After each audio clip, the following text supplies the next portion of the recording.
आपका एक बार फिर स्वागत है मेरे YouTube चैनल पे। I doctor Amandeep welcome you all. So guys, आज हम लोग एक नया चैप्टर स्टार्ट कर रहे हैं, that is management of receivables.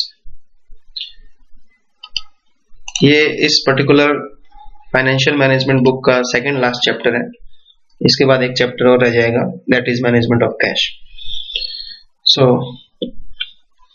देखिए, वर्किंग कैपिटल मैनेजमेंट हमने इससे पहले किया था। उसमें मैंने आपको बताया था उस चैप्टर के अंदर कि वर्किंग कैपिटल मैनेजमेंट जो है वो उसका ऑब्जेक्टिव क्या है कि deciding the optimum amount of working capital. Working capital अपने आप में तो कुछ नहीं होता। Working capital is a collection of some individual assets. तो उसमें जो वर्किंग कैपिटल में मेन जो एसेट्स आती हैं वो तीन हेडिंग में आप मेनली उनको बांट सकते हो। पहला आपका हो गया कैश, दूसरा आपका हो गया रिसीवेबल्स और तीसरा आपकी हो गई इन्वेंट्री। तो इंडिविजुअली इन तीनों एसेट्स को आप कंट्रोल करते हो, इनको आप इनका ऑप्टिमम अमाउंट डिसाइड करते हो। तो इससे पहले चैप्टर में हमने मैनेजमेंट ऑफ कैश किया था कि कैश को कैसे मैनेज करना है और कितना अमाउंट कैश का हमें रखना चाहिए। आज हम लोग देखेंगे कि रिसीवेबल कितने होने चाहिए, कि डेटर्स को आपको कितना उधार देना चाहिए, what should be the optimum amount of receivables. और नेक्स्ट जो चैप्टर आएगा इन्वेंट्री, उसमें हम ये देखेंगे कि what should be the optimum inventory in the business. तो मेनली इन तीनों को जब आप ऑप्टिमम अमाउंट निकाल लेते हो तो ऑटोमेटिकली आपके पास ऑप्टिमम वर्किंग कैपिटल आ जाती है। तो आज हम लोग रिसीवेबल्स को मैनेज करना सीखेंगे। तो let's start the topic. What you will be learning after watching this particular lecture. First of all, what is the meaning of receivables. Benefit क्या है रिसीवेबल्स के होने का, उधार बेचने का क्या बेनिफिट होता है। कॉस्ट क्या है रिसीवेबल्स की, अगर आप ज्यादा उधार बेचते हो, ज्यादा आपके पास डेटर्स हो गए हैं तो उसकी क्या कॉस्ट आपको पड़ेगी, उसकी कुछ लागत होती है। और रिसीवेबल मैनेजमेंट्स में क्या क्या एस्पेक्ट्स आते हैं। तो this is the main thing in this particular chapter. So let's start the topic in detail. So what is the meaning of management of receivables. देखिए, वर्किंग कैपिटल मैनेजमेंट का ये एक इंपॉर्टेंट कंपोनेंट है। जैसे कि मैंने आपको पहले भी बताया कि वर्किंग कैपिटल मैनेजमेंट के अंदर तीन मेन कंपोनेंट आते हैं, कैश, रिसीवेबल और आपका इन्वेंट्री। तो रिसीवेबल जो है वो एक इंपॉर्टेंट कंपोनेंट है वर्किंग कैपिटल मैनेजमेंट का। तो रिसीवेबल जो है उसको मैनेज करना बहुत जरूरी है, because it's a very important component of working capital management. और दूसरा ये कि करंट एसेट्स की अगर हम बात करें तो करंट एसेट्स में क्या क्या चीजें आती हैं, कैश और बैंक बैलेंस हो गया, इन्वेंट्री हो गई, आपका रिसीवेबल्स हो गया। तो रिसीवेबल्स में भी काफी अमाउंट आपका फंसा होता है। डेटर्स को आप उधार देते हो, उससे आपकी सेल बढ़ती है। उधार देना कई बार जरूरी होता है। तो ये काफी एक बड़ा अमाउंट हो जाता है बड़ी कंपनियों के लिए। तो इसलिए इस अमाउंट को ऑप्टिमली यूटिलाइज करना, इसको मैनेज करना बहुत इंपॉर्टेंट है कि आपके जो रिसीवेबल्स हैं वो ना तो ज्यादा हो ना बिल्कुल कम हो। एक ऑप्टिमम लेवल आपको डिसाइड करना पड़ेगा कि हमारे जो हम उधार बेच रहे हैं वो कितनी होनी चाहिए। तो यही बात इसमें लिखी गई है। तो let's start with what is the meaning of receivables. हम इतनी देर से बात कर रहे हैं रिसीवेबल की, तो रिसीवेबल का मीनिंग क्या है। तो जो फर्म ने जिन लोगों से पैसा लेना है, फर्म ने जिन कस्टमर से पैसा लेना है, किस वजह से, क्योंकि उन्होंने सेल ऑफ गुड्स हुआ है। तो अगर आपने उधार बेचा है किसी फर्म ने किसी कस्टमर को, तो उन कस्टमर से जो पैसा फर्म ने लेना है उनका मीनिंग होता है रिसीवेबल्स। उन कस्टमर्स को हम बोल देते हैं रिसीवेबल्स। तो एक किस्म से कह लो डेटर्स जो है आपके वो रिसीवेबल्स होते हैं, क्योंकि डेटर्स ने क्या किया है, उधार में सामान खरीदा है, किससे, फर्म से। क्योंकि क्रेडिट सेल हो रही है इसलिए वो डेटर्स हैं। तो ये जो जितने पैसा आपका डेटर्स के पास पड़ा है आपने लेना है वो फंसा हुआ होता है किस्म से, दैट इज ब्लॉक्ड। तो ये जितना ज्यादा अमाउंट आप रखोगे उतना ही आपको नुकसान है। तो एक ऑप्टिमम लेवल होना चाहिए कि कितनी आपको उधार करनी है अपने डेटर्स को। रिसीवेबल्स को हम किन्हीं और नामों से भी जान सकते हैं। They are also called as trade receivables, account receivables, book debts भी बोलते हैं इनको, सन्ड्री डेटर्स भी बोल देते हैं, डेटर्स है sorry, and bill receivables, BR जिनको हम बोलते हैं। तो इसको अलग अलग नामों से भी आप पुकार सकते हो, trade receivable, account receivable, book debts, sundry debtor और बीआर। तो आई होप आपको समझ में आ गया होगा रिसीवेबल्स का क्या मीनिंग है। वो कस्टमर्स जिन्होंने आपसे उधार में आपसे माल खरीदा है, जिन्होंने आपको पैसा देना है, तो उन सबको हम बोलते हैं रिसीवेबल्स। अब बात करते हैं कि पर्पस क्या है रिसीवेबल्स रखने का, मतलब उधार बेचने का या डेटर्स को रखने का पर्पस क्या है। आप उधार करते ही क्यों हो, सारा नगद में क्यों नहीं करते आप। तो मोटिव क्या है, पहला है सेल्स ग्रोथ मोटिव। अगर आप उधार में बेचते हो तो उससे आपकी सेल बढ़ती है। अगर आपको अपनी सेल बढ़ानी है तो आपको उधार करना ही पड़ेगा, क्योंकि कस्टमर के पास कई बार पैसा नहीं होता जो आपसे खरीद रहा है। इसलिए प्राइम मोटिव तो यही है कि इससे सेल बढ़ती है। दूसरा, सेल बढ़ती है तो प्रॉफिट भी बढ़ता है, तो दूसरा मोटिव प्रॉफिट कमाना ही है। तो थर्ड लास्ट मोटिव है मीटिंग द कंपटीशन। देखिए कई बार क्या होता है कि आप जो उधार में बेचते हो वो इसलिए बेचते हो ताकि आपका जो कस्टमर है वो कहीं और ना चला जाए। कई बार ऐसा होता है कि अगर आपने कस्टमर को उधार नहीं दिया तो वो किसी और कंपटीटर के पास चला जाएगा। ऑब्वियस सी बात है, उसको उधार चाहिए, उसके पास पैसे नहीं है, तो इसलिए आपको उधार देना जरूरी होता है ताकि आप कंपटीशन को मीट कर पाए। अगर आप क्रेडिट पे नहीं बेचोगे तो कस्टमर में शिफ्ट टू द कंपटीटर जो उधार बेच रहे हैं। तो ये तीन मोटिव होते हैं, ये तीन पर्पज होते हैं रिसीवेबल्स को रखने के या उधार में बेचने के।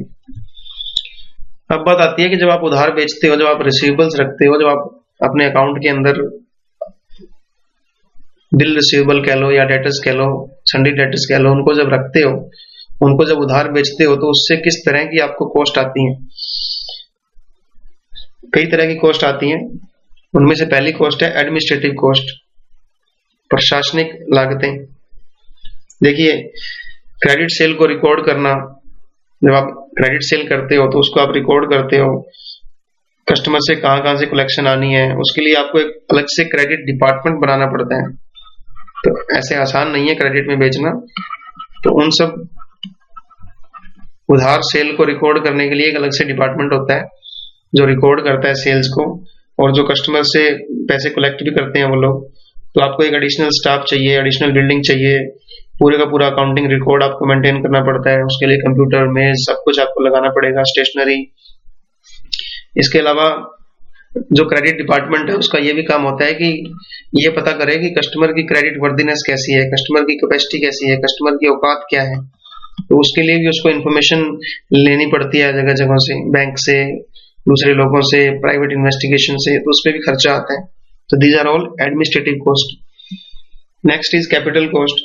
देखिए जब आप सेल करते हो, आपने सेल कर दिया और जब आपको कैश मिलेगा कस्टमर से, तो इन दोनों पॉइंट्स के बीच में डिफरेंस होता है। मान लो आपने 1 जनवरी को सेल कर दी और आपको अमाउंट मिलता है 5 मार्च को, तो लगभग पूरा जनवरी और पूरा फरवरी 2 महीने आपके अमाउंट फंसा रहता है आपका।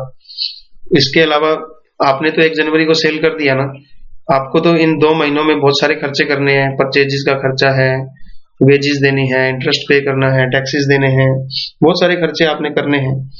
तो ये इन खर्चों के लिए आपके पास पैसा कहां से आएगा। तो इन खर्चों के पैसा आपको या तो इंटरनली यूज करना पड़ेगा, जिसको हम बोलते हैं रिटेन्ड अर्निंग या प्रॉफिट, या फिर आप एक्सटर्नली बाहर से पैसा लोगे। अगर आप बाहर से पैसा लोगे तो आपको कॉस्ट पड़ेगी, उसके ऊपर इंटरेस्ट देना पड़ेगा आपको। और अगर आप अंदर से लेते हो तो इसकी भी अपॉर्चुनिटी कॉस्ट है, क्योंकि अगर आपने ये पैसा कहीं बाहर इन्वेस्ट किया होता तो आपको अर्निंग होती। तो इस तरह कैपिटल कॉस्ट भी आती है। तो फर्म को या तो एक्चुअल कॉस्ट बेयर करनी पड़ती है अगर बाहर से पैसा उठा रहे हो पेमेंट करने के लिए, अगर अंदर से ले रहे हो तो अपॉर्चुनिटी कॉस्ट आती है। तो ऐसा नहीं है कि जो आप 2 महीने का टाइम दे रहे हो डेटर्स को वो फ्री में ही, वो उसकी कोई कॉस्ट नहीं है, उसकी कॉस्ट लगती है बेटा, क्योंकि उन 2 महीनों के लिए आपको तो अपना काम चलाना है ना। तो इसलिए कैपिटल कॉस्ट भी आती है। Then collection cost. देखिए बहुत सारे कस्टमर ऐसे होते हैं कि जो अपने आप पैसे नहीं देते, उनको रिमाइंड करवाना पड़ता है। तो उसके लिए उनको फोन कॉल करना, उनको ईमेल भेजना, फिर उसको पर्सनल विजिट करके आना, इवन तक कि कुछ एजेंसीज की मदद ली जाती है। वो जो कुछ ऐसी कंपनीज होती हैं, कुछ ऐसी इंस्टीट्यूशन होती हैं जो ये काम करती हैं कि वो पैसा दिलवाने का काम करती हैं, उनको कमीशन देना पड़ता है, लास्ट में लीगल एक्शन लेने पड़ते हैं। तो इससे भी आपको काफी कलेक्ट करने में भी काफी पैसा खर्च करना पड़ता है। डिफॉल्ट कॉस्ट, अल्टीमेटली बहुत सारे कस्टमर ऐसे होते हैं जो आप चाहे उनसे कितना ही कलेक्शन बार बार जाते रहो करने के लिए, बट वो नहीं देंगे आपको। That is called bad debts. तो अल्टीमेटली वो मना ही कर देते हैं, दिवालिया घोषित कर देते हैं, अपने आप को भाग जाते हैं, तो आप उनसे पूरा अमाउंट रिकवर नहीं कर पाओगे। तो these kind of cost are known as default cost. So अगर आप उधार बेचते हो, रिसीवेबल रखते हो अपने बैलेंस शीट के अंदर, तो ये इस तरह की कॉस्ट आपको आने वाली है। फिर उसके बाद बेनिफिट्स क्या हैं रिसीवेबल्स के। चलो वो तो पीछे हमने खर्चों की बात कर ली, तो कुछ फायदे भी तो होते होंगे ना उधार बेचने के या क्रेडिट सेल करने के, रिसीवेबल रखने के अपने बैलेंस शीट में। देखिए सबसे पहली बात तो वही सेम पॉइंट, सेल इंक्रीज होती है। सेल इंक्रीज होती है तो प्रॉफिट इंक्रीज होता है। और दूसरा, कंपटीशन को अगर आपको फेस करना है तो आपको क्रेडिट सेल करनी ही पड़ेगी।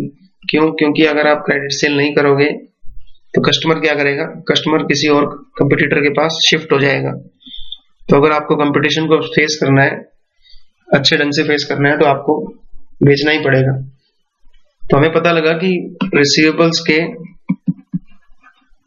बेनिफिट्स भी हैं और रिसीवेबल की कॉस्ट भी है। अब इसका मतलब जब भी आप डिसाइड करते हो कि कितने रिसीवेबल हमें रखने हैं, तो आपको बेनिफिट भी देखने होते हैं और कॉस्ट भी देखनी होती है। इन दोनों को ध्यान में रख के, जिसको हम बोलते हैं कॉस्ट बेनिफिट एनालिसिस, तो कॉस्ट को और बेनिफिट दोनों को ध्यान में रखते हुए आपको डिसाइड करना होता है कि कितना अमाउंट आपने उधार में बेचना है और किन लोगों को बेचना है। अब बात आती है ट्रेड ऑफ की। वही सेम बात जो मैंने आपको बताई। ट्रेड ऑफ का मतलब क्या होता है, बैलेंस।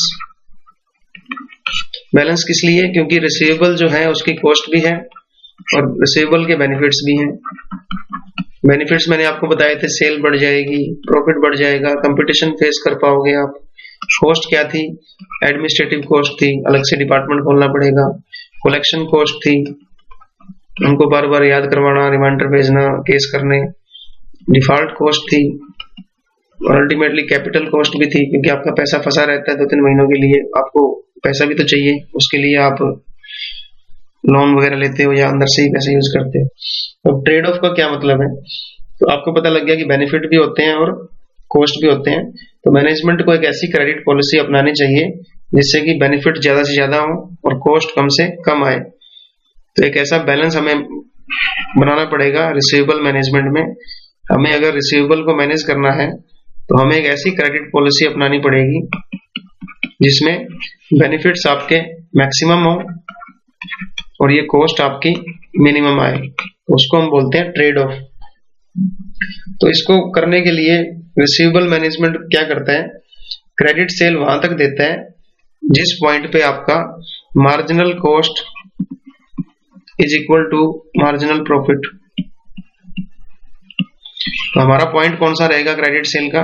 उस पॉइंट तक हम क्या करेंगे, क्रेडिट सेल करेंगे जहां तक हमारा मार्जिनल कॉस्ट जो है वो मार्जिनल प्रॉफिट के बराबर आ जाएगी। किसको? जो हम क्रेडिट सेल कर रहे हैं उसकी मार्जिनल कॉस्ट। देखिए मैंने आपको बताया था कि क्रेडिट सेल करने के कुछ बेनिफिट्स भी हैं और कुछ कॉस्ट भी हैं। तो हमारी क्या पॉलिसी रहेगी, कितना क्रेडिट सेल हम करें, हम उस पॉइंट तक, अप टू दैट पॉइंट, उस लेवल तक क्रेडिट सेल करेंगे जहां पर हमारा मार्जिनल कॉस्ट मार्जिनल प्रॉफिट के इक्वल आ जाए। कि अगर हम कोई एक्स्ट्रा सेल इस लेवल से ज्यादा अगर कर रहे हैं, इस लेवल से ऊपर अगर कोई एक्स्ट्रा सेल कर रहे हैं, तो मार्जिनल कॉस्ट मार्जिनल प्रॉफिट के बराबर आ रही है, उससे ज्यादा नहीं करेंगे। अगर हमारी मार्जिनल कॉस्ट ज्यादा आ रही है मार्जिनल प्रॉफिट से, तो हम क्रेडिट सेल नहीं करेंगे इस पॉइंट के बाद। वो पॉइंट आपका हो सकता है 50 लाख रुपए कि 50 लाख की हम क्रेडिट सेल कर देंगे, 50 लाख से ऊपर हम क्रेडिट सेल नहीं करेंगे। क्यों? क्योंकि अगर हम 50 लाख से ऊपर क्रेडिट सेल करते हैं तो वो जो हमारे डेटर्स बन रहे हैं नए, उनके ऊपर हमारी जो कॉस्ट आएगी, जो हमारी क्रेडिट सेल करने से जो कॉस्ट आती है वो ज्यादा आती है उसके प्रॉफिट से। जो बेनिफिट हमें होने वाले हैं उससे हमें ज्यादा कॉस्ट पड़ रही है, तो हमने उस लेवल तक ही क्या करना है, सेल करनी है। That is called optimum level of credit cell. तो हमें पता लग गया। तो मेन ऑब्जेक्टिव क्या होंगे ट्रेड ऑफ के, ये जो हम बैलेंस बना रहे हैं, ये जो हमने डिसाइड किया है सारा कि हम किस पॉइंट तक किस लेवल तक सेल करेंगे, उसका मेन ऑब्जेक्टिव क्या है, ये बात डिसाइड करना कि to obtain optimum level of sale. हमने ऑप्टिमम लेवल निकालना है, मैक्सिमम लेवल नहीं निकालना हमने, क्योंकि मैक्सिमम सेल तो आप कितनी मर्जी कर लो, जितनी आप सेल करोगे ज्यादा उतने ही ज्यादा चांसेस हैं कि आपके रिसीवेबल रुके रहेंगे, बैड डेट्स हो जाएंगे, कॉस्ट बढ़ेगी, आपकी जो भी कॉस्ट है, कलेक्शन कॉस्ट सारी की सारी जो मैंने डिस्कस की थी। तो हमने एक ऑप्टिमम लेवल निकालना है। वो ऑप्टिमम लेवल कौन सा होगा, जहां पे आपको जो आपकी कॉस्ट आ रही है रिसीवेबल रखने की वो बराबर आ रही है बेनिफिट्स के, वहां तक हम क्या करेंगे, उसको रख लेंगे वॉल्यूम ऑफ सेल को। To minimise the cost of credit sale, इसको भी हमने मिनिमाइज रखना है। वो कैसे मिनिमाइज होगी, जब ये अमाउंट आपका ऑप्टिमम अमाउंट आ जाएगा। अब बात करते हैं मेन टॉपिक की, that is scope of receivable management, कि रिसीवेबल मैनेजमेंट में क्या क्या बातें, क्या क्या एक्टिविटीज, क्या क्या एस्पेक्ट्स हैं इसके। तो सबसे पहले 4 चीजें हम इसमें डिस्कस करेंगे। सबसे पहले तो हम एक ऑप्टिमम क्रेडिट पॉलिसी बनाएंगे। ऑप्टिमम क्रेडिट पॉलिसी का मतलब हम लोग डिसाइड करेंगे कि हमें क्या स्टैंडर्ड हमने अपनाना है, किसी को उधार देना है या नहीं देना उसके लिए। और दूसरा हम ये देखेंगे कि वो जो किसी कस्टमर को जो हमने उधार देना है उसको कैसे एनालाइज करें, उसकी इंफॉर्मेशन कैसे लें। दूसरा डिटर्मिनेशन ऑफ क्रेडिट टर्म्स, कि एक बार जब हमने पॉलिसी बना ली, दूसरा फिर हम देखते हैं कि कस्टमर को किन किन टर्म्स के ऊपर शर्तें और कंडीशन क्या क्या रखेंगे, कितने दिन तक उधार देंगे, कितना उधार देंगे, कैश डिस्काउंट कितना देंगे, उसको कितनी छूट देंगे, हम वो सारी चीजें इसमें हम डिसाइड करेंगे। थर्ड हम देखेंगे कलेक्शन पॉलिसी, कि एक बार जब आपने उधार दे दिया तो उसके बाद हम कितने दिनों तक उसको उधार चुकाने का टाइम देंगे। उसके बाद हम पॉलिसी क्या होगी हमारी, हम स्ट्रिक्ट पॉलिसी रखेंगे या लीनियंट रखेंगे, बार बार रिमाइंडर देते रहेंगे या फिर सीधा केस करेंगे या फिर उसको साथ जो भी उसका बनता है हिसाब किताब वो करेंगे। Evaluation of credit policy, ultimately last में हम इवैल्यूएट करेंगे अपनी क्रेडिट पॉलिसी को कि जो हमने स्टैंडर्ड सेट किया था उसके साथ हमारा कंपैरिजन क्या चल रहा है। उसके लिए हम कुछ रेशियो यूज करेंगे ताकि हमें पता लग जाए कि जो हम सोच के चले थे उसको हम पूरा भी कर पा रहे हैं नहीं। तो ये 4 टॉपिक ही इस पर्टिकुलर चैप्टर के मेन कंपोनेंट हैं। तो सबसे पहला कंपोनेंट देखिए, formulation of optimum credit policy. देखिए फर्म को एक क्लियर कट पॉलिसी बनानी चाहिए कि क्रेडिट देना है या नहीं देना, और अगर देना है तो कितनी लिमिट तक देना है। इसको हम बोलते हैं पॉलिसी, क्रेडिट पॉलिसी। तो क्लियर होनी चाहिए पॉलिसी कि भैया हम ऐसे ऐसे कस्टमर को क्रेडिट देते हैं और इतने दिन तक देते हैं और इतने अमाउंट तक देते हैं। तो अगर आपको इस तरह के डिसीजन लेने हैं तो आपको 2 डायमेंशंस देखने होते हैं क्रेडिट पॉलिसी में। पहला होता है क्रेडिट स्टैंडर्ड और दूसरा होता है क्रेडिट एनालिसिस। क्लियर। सबसे पहले बात कर लेते हैं क्रेडिट स्टैंडर्ड्स की। देखिए क्रेडिट स्टैंडर्ड जो है वो सेट किए जाते हैं किस लिए, पॉलिसी बनाने के लिए। हम स्टैंडर्ड में क्या देखते हैं, बेसिक क्राइटेरिया सेट करते हैं। स्टैंडर्ड्स में हम क्या करते हैं, बेसिक क्राइटेरिया, कि हम लोग क्या, सबसे पहले हम लोग क्या चीज देखेंगे जब भी हमने उधार देना है, कस्टमर को क्रेडिट देना है। तो जब भी आप कस्टमर को कोई क्रेडिट देते हो, वो हम बेसिक क्राइटेरिया में क्या क्या रखते हैं कि उसकी क्रेडिट रेटिंग क्या है, कि उसकी मार्केट में कितनी गुडविल है, उसकी क्रेडिट रेटिंग क्या चल रही है, वो क्या तरह की सिक्योरिटीज आपको दे रहा है, सिक्योरिटीज आपको क्या क्या प्रोवाइड कर रहा है। जब भी वो उधार लेता है तो उसके बदले में क्या कुछ वो एसेट्स प्लेज कर रहा है। और फिर हम ये भी देखते हैं कि कंपनी का एवरेज कलेक्शन टाइम क्या है, कंपनी कितना टाइम देती है अपने कस्टमर को, और कंपनी के कुछ फाइनेंशियल रेशियोज भी हम देखेंगे। अपने फाइनेंशियल रेशियोज को देखते हुए ये हम फिर बेसिक क्राइटेरिया सेट करते हैं कि हम कितना देंगे और कितना नहीं देंगे उधार। तो स्टैंडर्ड जो है वो सारे के सारे इन फैक्टर्स को ध्यान में रखते हुए सेट कर देते हैं हम। तो फर्म को जो अपना स्टैंडर्ड है वो बहुत सोच समझ के सेट करने चाहिए। अगर कंपनी ने अपने स्टैंडर्ड जो है वो काफी लिबरल कर रखे हैं, कंपनी का स्टैंडर्ड जो है, क्रेडिट स्टैंडर्ड जो है वो लिबरल है।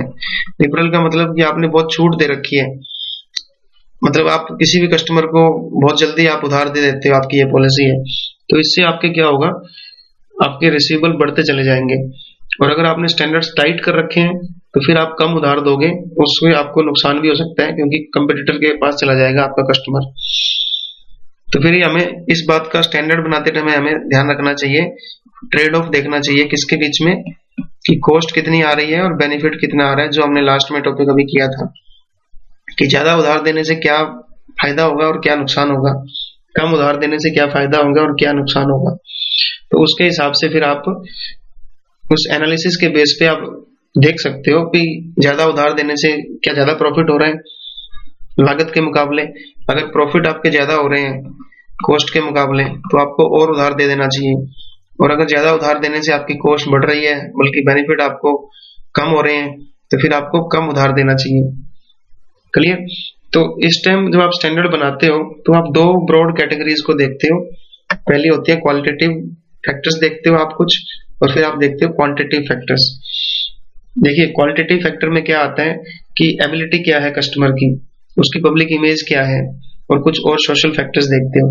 और क्वांटिटेटिव फैक्टर्स जब आप देखते हो तो उसमें फिर आप स्टैंडर्ड्स जो सेट करते हो उसमें आप देखते हो कि कलेक्शन पीरियड क्या है और फाइनेंशियल रेशियो क्या है कंपनी की, या उस पर्टिकुलर कस्टमर के जिसको आपने उधार देना है उसके फाइनेंशियल रेशियोज हम चेक कर लेंगे बैलेंस शीट से और प्रॉफिट एंड लॉस अकाउंट से। तो ये आपका हो गया क्रेडिट स्टैंडर्ड्स, ये बेसिक क्राइटेरिया आप कैसे सेट करते हो। दूसरी बात आती है क्रेडिट एनालिसिस की। क्रेडिट एनालिसिस में हम क्या करते हैं, इवेल्युएट करते हैं, इवेल्युएट द क्रेडिट वर्दीनेस।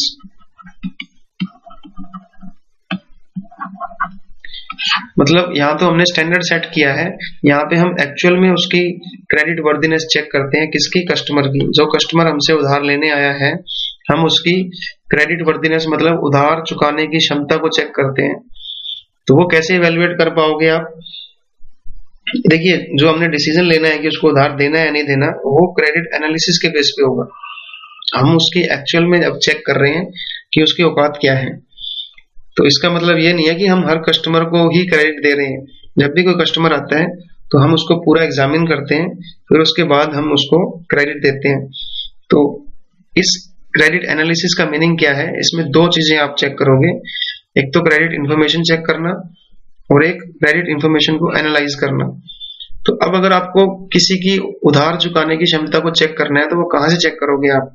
वो आप चेक करोगे क्रेडिट इंफॉर्मेशन लेकर के। वो इंफॉर्मेशन आपको कहां से मिलेगी उसको देख लेते हैं।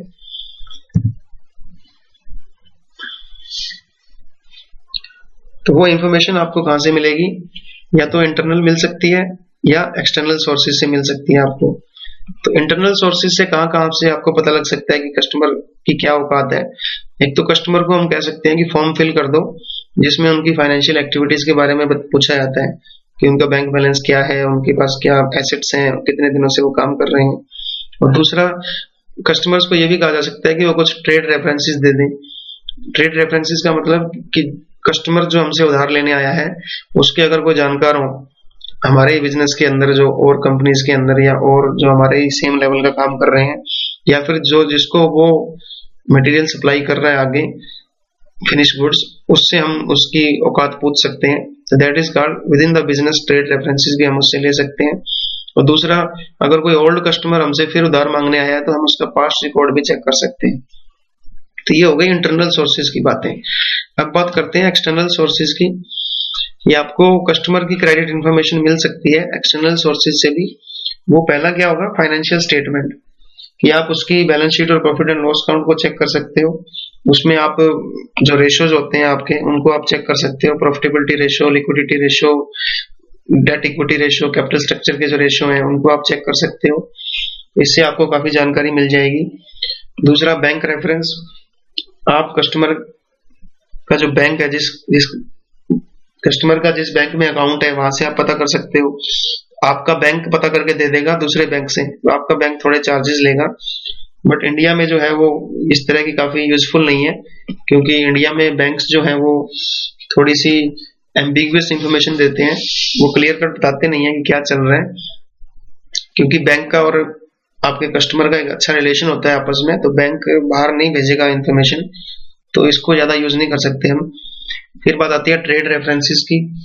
देखिए, जो फर्म या जो कस्टमर आपसे, आपका कस्टमर है जो आपसे एट प्रेजेंटली उधार मांग रहे हैं, तो वो जो कस्टमर है वो मार्केट में ही है, तो मार्केट के अंदर जो और बिजनेसेस हैं जो सेम इंडस्ट्री के अंदर, उनसे भी आप इंफॉर्मेशन ले सकते हो। मतलब ए आपसे उधार लेने के लिए आया है तो ए कहेगा कि आप बी से पूछ लो या सी से पूछ लो, किसी से पूछ लो जो इसी बिजनेस में काम कर रहे हैं। बट ये भी कोई ज्यादा अच्छा नहीं होता, क्योंकि बी कुछ और कहेगा, सी कुछ और कहेगा, तो कंफ्लिक्टिंग हो जाता है यहाँ भी। तो आपको इंडिपेंडेंटली खुद ही पता करना चाहिए कि उसकी क्या कैपेसिटी है। फिर आप क्रेडिट रेटिंग एजेंसीज होती हैं कुछ, फॉरेन के अंदर काफी एक एजेंसीज बनी होती हैं जिनका काम ही यही होता है कि वो पता करती हैं कि कस्टमर जो है, कंपनी जो है, उसकी कितनी औकात है, तो उसको फिर वो रेटिंग देती हैं कि ट्रिपल ए रेटिंग दे दिया, डबल ए दे दिया, ट्रिपल बी रेटिंग दे दी। तो इससे क्लियर कट पता लग जाता है कि उस कंपनी की क्या औकात है। तो इससे आप प्राइवेट इन्वेस्टिगेशन भी करवा सकते हो। बट इंडिया के अंदर इस तरह की क्रेडिट रेटिंग एजेंसीज इतनी फेमस नहीं है, फॉरेन के अंदर ज्यादा फेमस है ये। फिर बाजार रिपोर्ट। बाजार रिपोर्ट में क्या होता है कि कस्टमर की अगर आपको इन्फॉर्मेशन लेनी है तो वो सेम बिजनेस के अंदर जो और इंडस्ट्री के अंदर या सेम बिजनेस के अंदर जो और बिजनेस कर रहे हैं लोग, उनसे आप पूछ सकते हो कि इस आदमी की क्या क्या सिस्टम है इस आदमी का। जैसे ए आपसे उधार लेने आया है, तो आप जो और बिजनेसमैन, आपके जो पड़ोसी या और कंपनीज हैं सेम जो काम कर रही हैं, आप उनसे रिपोर्ट मंगवा सकते हो कि ए की क्या क्या रहा है। ए का हो सकता है कि ए ने इनको पैसे ना दिया हो बाकी कंपनीज को, तो बाकी जो फर्म है वो बता देंगे कि ए का रिकॉर्ड खराब है। तो इस तरह से ये रिपोर्ट भी आपको मिल जाती है। कुछ अदर सोर्सेज भी हैं जहां से आप इंफॉर्मेशन ले सकते हो, जैसे गवर्नमेंट का रिकॉर्ड हो गया, income tax return, sale tax return, इसके अलावा पीरियोडिकल्स आते हैं, जर्नल्स आते हैं, ट्रेड डायरेक्टरी होती है, उससे भी आपको कुछ अंदाजा मिल सकता है कि कस्टमर की क्या क्रेडिट वर्दीनेस है।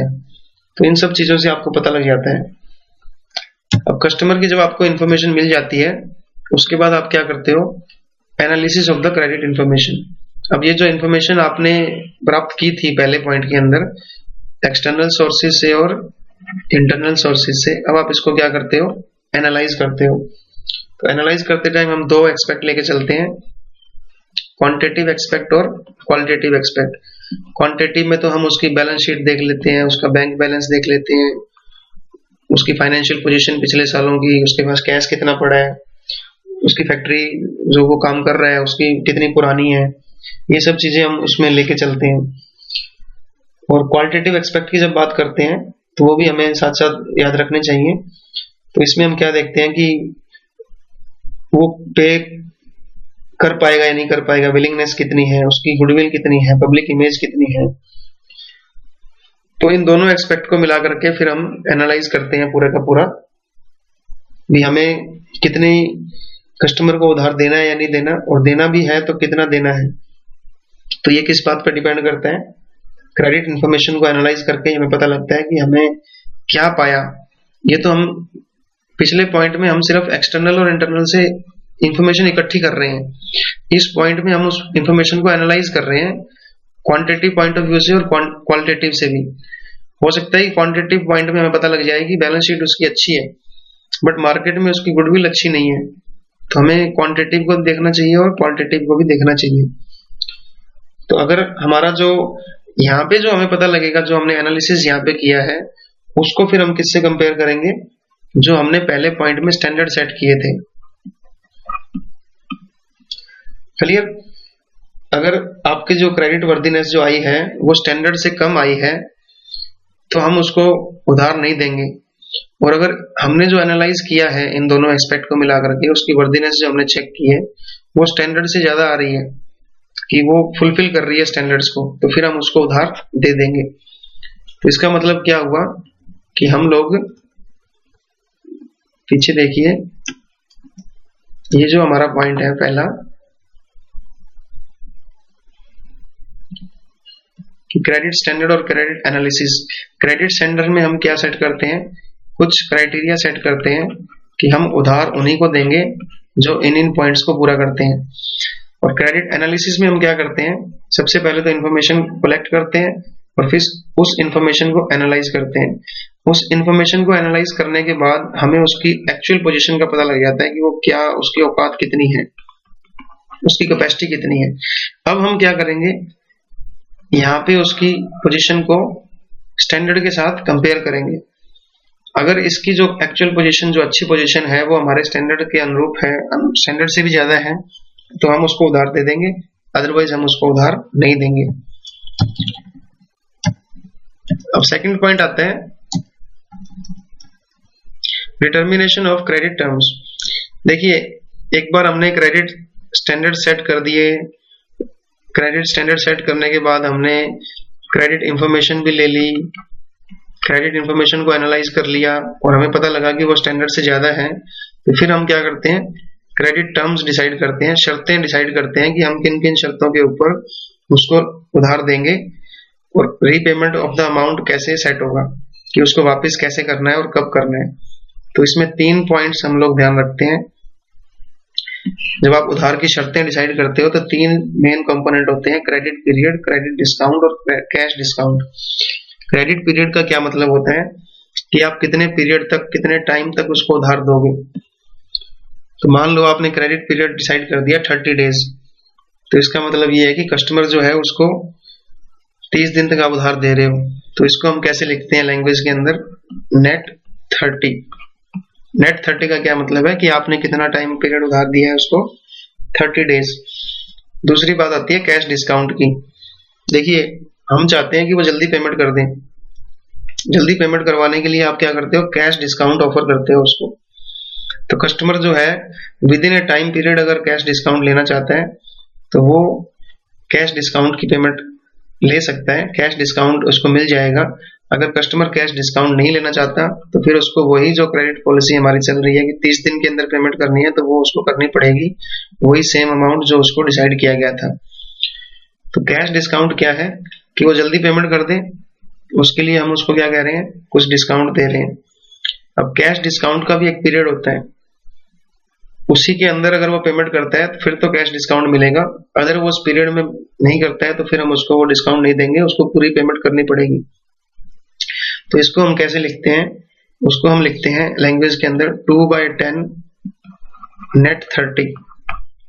इसका क्या मतलब है कि अगर 10 डेज के अंदर वो पे कर देता है अमाउंट तो उसको 2% क्या मिल जाएगा, कैश डिस्काउंट, अदरवाइज नेट 30 दिन ही रहेगा। तो 10 दिन का हमने पीरियड दे दिया उसको, 10 दिन में अगर पेमेंट कर देगा तो 2% डिस्काउंट मिल जाएगा, अदरवाइज नेट 30। तो इसको दोबारा देख लो कि क्या कोड वर्ड है ये। क्रेडिट पीरियड क्या है कि कितने दिन का आपने टाइम दिया है, इसको हम बोलते हैं, सपोज करो 30 दिन का टाइम दिया तो नेट 30 बोल देंगे। अगर आपने 15 डेज का टाइम दिया तो नेट 15 डेज। कैश डिस्काउंट आप डिसाइड करते हो कि 2% या 3% आप कैश डिस्काउंट देना चाहते हो, क्यों, ताकि वो आपको जल्दी पेमेंट कर दे।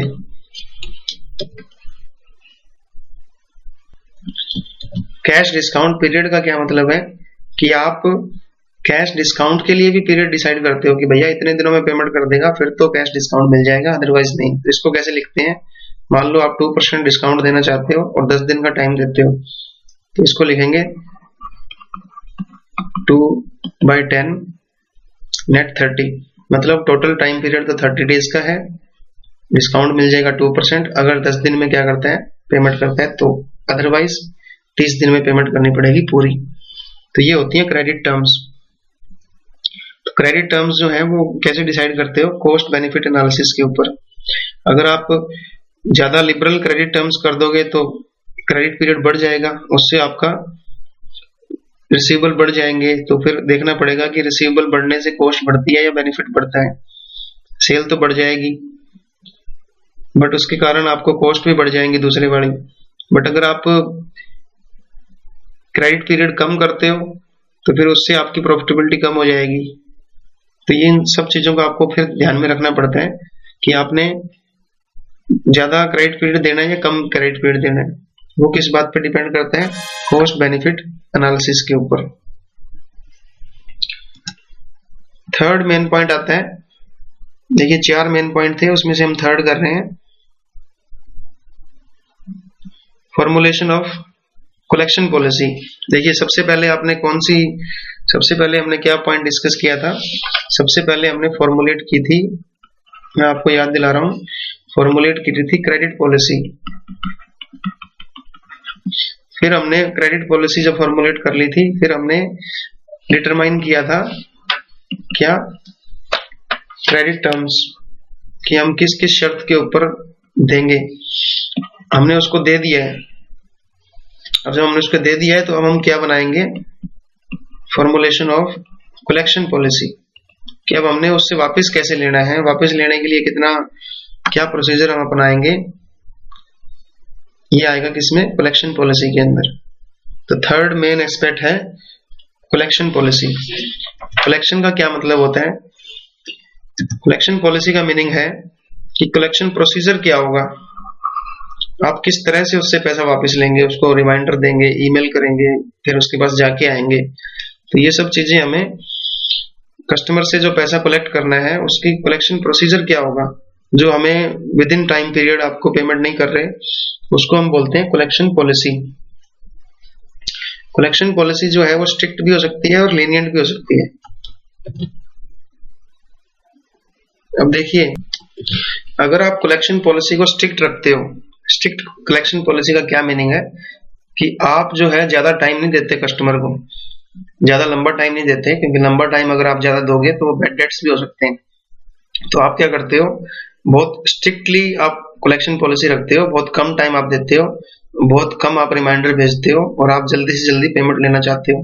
तो इसका नुकसान भी होता है, क्योंकि अगर आप स्ट्रिक्टली इस तरह से उसके पीछे पड़ जाओगे कस्टमर के, अगर एक दिन भी वो लेट हो गया तो आप खुद चले जाते हो, या रिमाइंडर ज्यादा जल्दी भेजने लग जाते हो, या लीगल नोटिस भेज रहे हो, तो इस तरह से कस्टमर जो है वो भाग जाएगा, कस्टमर जो है वो किसी और कंपटीटर के पास चला जाएगा, आपकी भी गुडविल खराब होगी।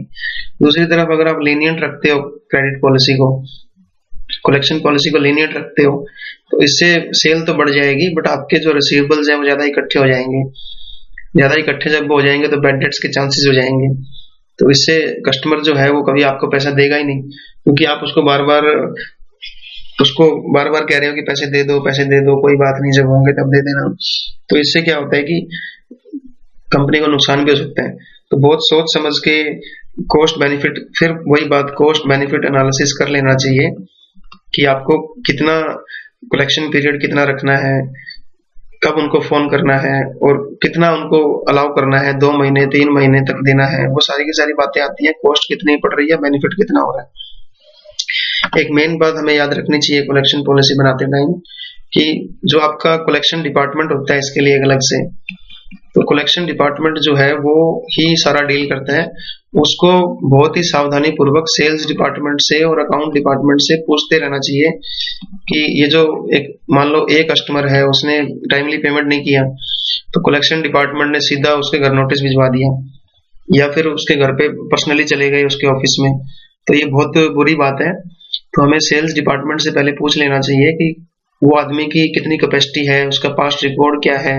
हो सकता है कि वो एक जाना माना व्यक्ति हो, उसकी अच्छी गुडविल हो मार्केट के अंदर, तो हमें थोड़ा सोच समझ के ही कलेक्शन करना चाहिए। अगर हमारा कोई बहुत अच्छा कस्टमर है तो हमें थोड़ा लीनियंटली उससे बिहेव करना चाहिए, और अकाउंट डिपार्टमेंट से भी पूछ लेना चाहिए कि इसका कितना पुराना रिकॉर्ड है, इसकी फाइनेंशियल पोजीशन कैसी है। हो सकता है 2-4 दिन लेट हो गया हो, बाय चांस कोई प्रॉब्लम आ गई हो, कंटीजेंसी आ गई हो, तो कलेक्शन डिपार्टमेंट को बड़े ही टैक्टफुली, बहुत ही सोच समझ के डील करना चाहिए ऐसे मैटर्स के अंदर, कि किसी को बुरा ना लगे। और प्रोसीजर क्या होना चाहिए, जब भी आप कोई कलेक्शन करते हो तो कुछ एफर्ट्स करती है कंपनी, वो क्या एफर्ट्स होते हैं। सबसे पहले तो आप रिमाइंडर लेटर भेज सकते हो, यही सबसे अच्छा रहता है। फिर आप टेलीफोन पे कॉल करते हो या ईमेल भेजते हो। आप टेलीफोन कॉल करके पूछ रहे हो कि पेमेंट क्यों नहीं आ रही है, तो उससे थोड़ा दबाव बनता है। फिर भी वो नहीं मान रहा, तो फिर आप पर्सनल विजिट कर सकते हो। ये भी एक बहुत बड़ा एक स्टिग्मा होता है, एक बहुत बड़ा दाग होता है कि अगर कोई पेमेंट लेने घर पे आ गया है या ऑफिस में आ गया है, तो ये भी एक बहुत बेइज्जती वाली बात होती है। फिर उसके बाद अगर फिर भी नहीं मान रहा, तो आप कुछ कलेक्शन एजेंसीज होती हैं, उनका काम ही यही है कि जो रुका हुआ पैसा है वो उनको दिलवाते हैं। तो इनके पास कुछ बॉक्सर्स रखे होते हैं जो तगड़े तगड़े जो पहलवान होते हैं, तो ये भी जाकर के दिलवाने की कोशिश करते हैं, बट इसमें आपकी फीस बहुत लगती है। तो वही आपकी फीस ले जाएंगे। तो इसके बाद अगर वो फिर भी नहीं मान रहा तो फिर एक सेटलमेंट होती है कि हम उसको कोई एक्सटेंडेड पेमेंट पीरियड दे देंगे कि 2 महीने का टाइम और दे दिया हमने कि हमारी पेमेंट दे दो। फिर भी वो नहीं मान रहा तो लास्ट में क्या होता है, लीगल एक्शन होता है। देखिए लीगल एक्शन की बात जो आती है वो तब आती है कि जब सारे एफर्ट्स आपने कर लिए हो। तो क्योंकि लीगल एक्शन जो होता है वो काफी कॉस्टली होता है और इसका आपके कस्टमर के साथ जो रिलेशनशिप है उस पर भी बुरा प्रभाव पड़ता है और कंपनी की गुडविल भी खराब होती है। तो लीगल एक्शन सबसे लास्ट में लेना चाहिए। और जब भी आप कोई प्रोसीजर इस तरह का कलेक्शन प्रोसीजर लगा रहे हो तो सेल डिपार्टमेंट के साथ पूरी आपकी कोऑर्डिनेशन होना चाहिए और टाइट प्रोसीजर आपको हमेशा अवॉइड करना चाहिए। शुरू के अंदर उसको रिमाइंडर भेजना चाहिए, टेलीफोन कॉल करनी चाहिए और लीगल एक्शन तो बिल्कुल लास्ट में लेना चाहिए। ये आपका क्रेडिट पॉलिसी का पॉइंट हो गया। लास्ट जो आपका पॉइंट है वो है इवैल्यूएशन ऑफ क्रेडिट पॉलिसी। जो आपने क्रेडिट पॉलिसी अपनाई है उसको हम कंपेयर करते हैं एक्चुअल अमाउंट ऑफ रिसीवेबल्स के साथ, कि आपने जो सोचा था उसको हम एक्चुअल के साथ देखते हैं और फिर हम उसको इवैल्यूएट करते हैं। तो कैसे इवैल्यूएट कर सकते हैं हम, उसके लिए कुछ हमारे पास मेथड्स हैं, कुछ रेशियोज हैं हमारे पास। तो पहला रेशियो है डेटर्स टर्नओवर रेशियो। बहुत ही इजी रेशियो है कि कितनी जल्दी आपके डेटर्स कन्वर्ट हो रहे हैं कैश के अंदर। टर्नओवर का मतलब होता है कन्वर्ट होना, कि आपके डेटर्स कितनी जल्दी कन्वर्ट हो जाते हैं कैश में। तो फार्मूला क्या है, net credit sale divide by average account receivables, कि एवरेजली आपके पास कितने डेटर्स होते हैं और नेट क्रेडिट को आप उससे डिवाइड कर देते हो। जैसे आपकी क्रेडिट सेल हुई है 10 लाख रुपए की और आपके जो डेटर्स हैं एवरेज वो हैं 1 लाख रुपए के। एवरेज डेटर्स आपके पास 1 लाख के पड़े रहते हैं हमेशा ही।